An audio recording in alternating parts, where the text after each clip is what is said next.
Worth, Oklahoma team. And now I'm here talking to you guys. And Huntsville's got a special place in my heart. I ran a branch in Huntsville back in 2016. Did 200K for the summer and finished number 5 branch in the country. And I lived there, for that summer. And it's on our list of places we might end up one day. So you never know. But anyways, I've always appreciated my friendship with Daniel. And if you're in Daniel's circle, you're in my circle. So I'd love to give back to the people in this meeting and this call. My 100K push was kind of crazy back in 2021. I'm not just going to share about the push, and not necessarily the how, but more so I want you to hear the why I went for a big push. And your push, whatever it is your goal is, it doesn't have to be 100K. Only like 5 or 6 people have ever done that in the history of the company. But whatever your goal is, whether it's 10, 20, 30, 15, whatever, maybe it is 100. I want you to listen to my whys and understand that aspect of the push. Because no matter what your goal is, you have to have a big enough why if you're going to hit your goal. And that's not just for push, that's really for anything you do in your life. You have to have a big enough why. So as I reflect back on that push and heading into the push, I actually had never even sold 10K for SC2 push at that point in time. I'd only sold for push once ever, and that was back when I was a new rep in 2015. And I did 21K for SC1 push right out of the gates, right when I started, and then got cocky and ended up falling flat and selling 9K for SC2. And I thought I was going to sell another 20K for SC2. So, but I didn't even hit limo night, which was very embarrassing after having such a big SC1. So there was that part. I wanted to redeem myself, I guess, even though it was 4 or 5 years later down the road. Really 6 years later down the road, 2021.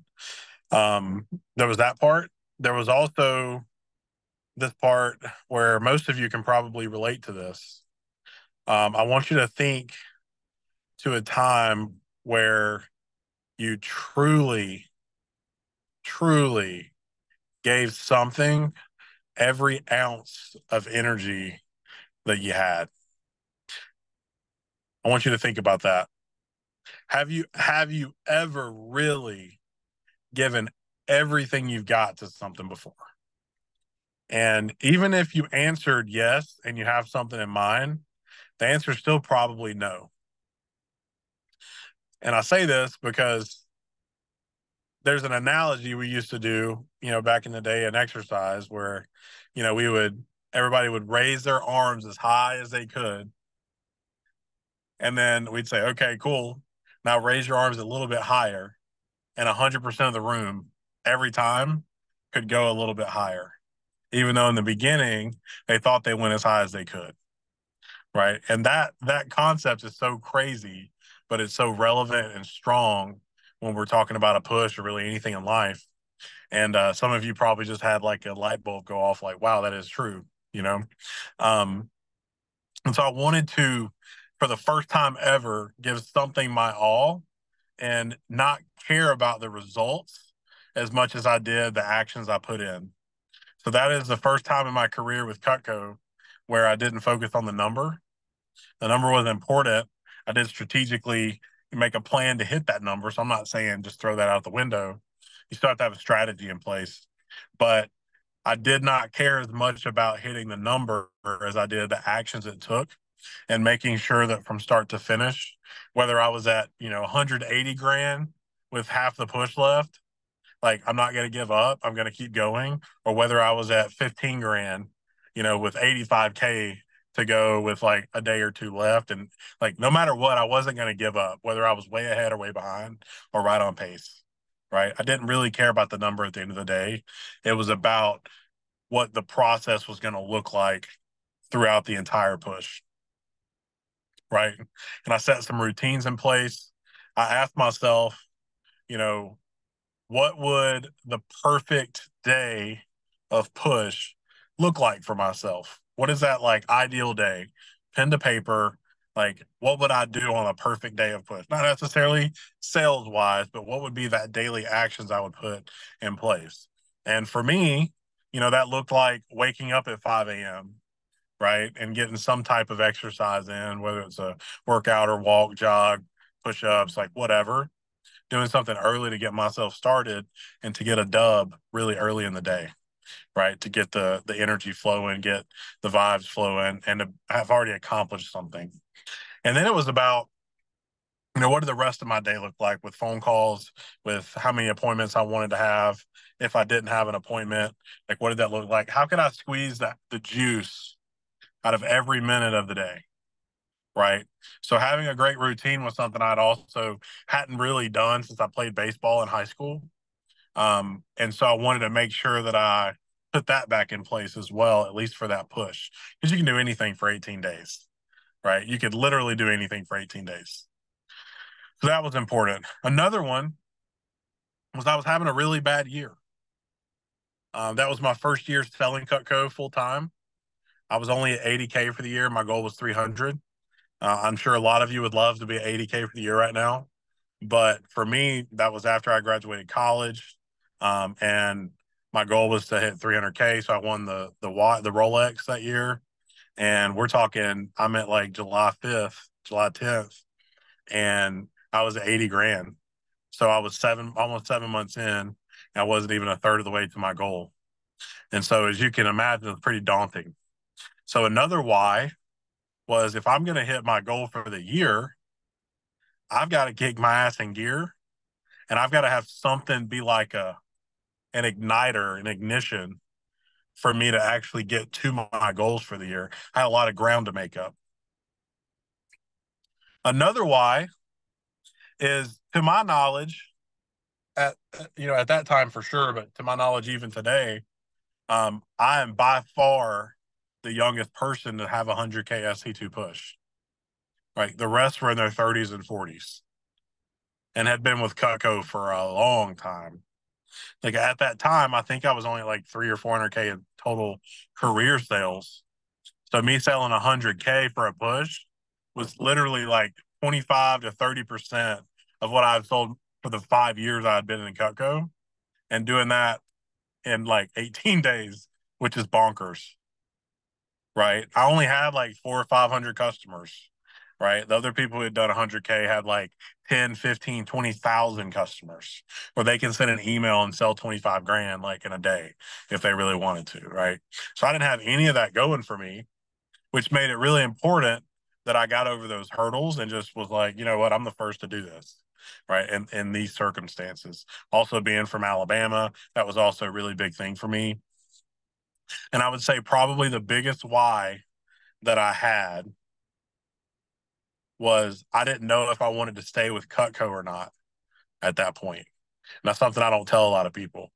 I was on my way out of Cutco, and I was like, you know what? Before I leave, I need to at least put all my chips in the middle, go all in, and see what happens. And at the end of the year, I'll see if I'm going to stick around or not.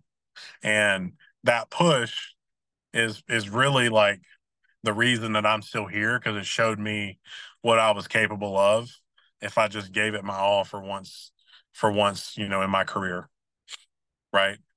Now, another cool thing that, it wasn't as big of a deal because it's all gone at this point was the money I made. I mean, I made 50 grand, during those 18 days, which was really cool. But in the money, and like I said, the money was nice, but it wasn't really like what I needed. It was really the other stuff is what I was going after. But that push, I started out. I gave myself some early milestones to make sure I got off to a hot start. I started my first 2 days were actually in Huntsville for push, doing a service event there for my customers, and making phone calls just to sell over the phone. And I was at so the first 2 days of the push. By day three, I was at 25K for push. So I started off really, really strong. And I started by day two. I did 14K day one, 11K day two. Right. So right off the rip, because my why was huge. I was able to sell a bunch right off the rip, which was really nice. I slowed down a little bit those next few days. I was still selling at a high level, but it wasn't that high of a level, right? Um, week two, I had a solid week. I had a like a I think I sold another like 30 or 40K that week, and then going into the last 4 days of push, so the Tuesday through Friday of push, I was down pretty bad, and I think I was at like I had broke the region record or almost broke it. I think I was at like 63K for push, which is crazy, but it wasn't. I was 2/3 of the way with 4 days to go, and then Tuesday, I sold less than a grand. Wednesday, sold less than a grand. Thursday, sold like 1 or 2 grand, and I was running out of steam, right? And I had the thought that crossed my head that, you know what? I broke the region record. Um, Even if I don't hit 100 at this point, like everybody's gonna be like, "Oh my god, this is the craziest thing that ever happened." I still made over 30 grand. I still, you know, I still had a great push. I had put in a lot of work, and around on that Friday morning, around like 5 or 6 in the morning, I was up and I was like, I've got some appointments today, but I just don't see myself selling 35 or 38, whatever the number was, 30 something grand. It's like I just don't see it happening. And then so I kind of given up on myself, but I was like, you know what? I'll complete my appointments, I'll see where I land. Maybe I can get to 70. And first appointment of the day, I'll never forget, it was Chrissy Morse. I was actually in Jackson, Mississippi, doing some sharpening, and they had cut cover for like 25 years. Shared what my goals were. It was like, hey, kind of sucks, for you guys because I'm on the last day, and I don't want you to feel like you got to buy everything. But if there's anything that you would even be open to considering, I'm gonna put it on your wish list. And when I get done sharpening your knives, at least let me talk to you about it to see if it even makes sense. And if it doesn't, that's fine, but I'll at least show you. She was like, "Yeah, that's cool, that's fine. We'd love to look at it just to see." And lo and behold, shared my goals enough. She bought it was like 4 or 5K CPO. First appointment of the day, and all of a sudden I was over 70. And I was like, you know what? I kind of gave up on myself last night and this morning. Um, but I went back over my whys and I was like, I've put in so much action over the last 17 days that there's got to be some Cutco karma. And even though everybody around me would have been rooting for me and would have been excited and was excited that I had even gotten that far, like 70K was nuts, still is nuts. To me, I hadn't given it my all because we weren't, like, the clock hadn't run out yet. And so that big why that I shared earlier about me knowing, not necessarily everybody else, but me knowing to myself that I gave it everything I got, that I fully committed to something for the first time, that win, lose, or draw, I know that I gave every ounce I could have given to it. That was what kept me going that last day. And I ended up selling like 38 grand or so on the last day of the push. Right. So I'd never sold 10K for SC2 before, but I sold 38 grand the last day on Friday of push. And yeah, it was cool that I sold 100K. I didn't really care about the 100K. We were at limo night that Saturday night after the conference. And I remember just sitting there and everybody's like, dude, you sold 100K. Like, that's so crazy. Dude, you made 50 grand. That's awesome. Man, you're the first in the company to do this. But for me, as I'm sitting there, drinking on my bourbon, I'm like, and I got a picture of it. I'm sitting there and I'm like, I actually gave something my all for the first time probably in my life. And yeah, I hit my goals, but like now I know what I'm capable of if I actually just focused on the actions and did what I needed to do. And so all of that to say, when you're going into push or going into a big moment of your life, there's a lot of noise. There's a lot of, people pushing you in different directions or pulling you in different directions. There's a lot of excuses, to be frank with you, reasons that you can or can't do something. But I think that if you sit down and write out and really think about, don't just like get a piece of paper, write out some stuff you think Daniel's going to think's cool or your manager's going to think's cool. Like, I've been there, I've done that before. I've been like, oh yeah, this is why I need to do it. I want a new car. I want this. I want that. And those things, I'm not saying they're not valid, but like they're not really deep. They're surface level.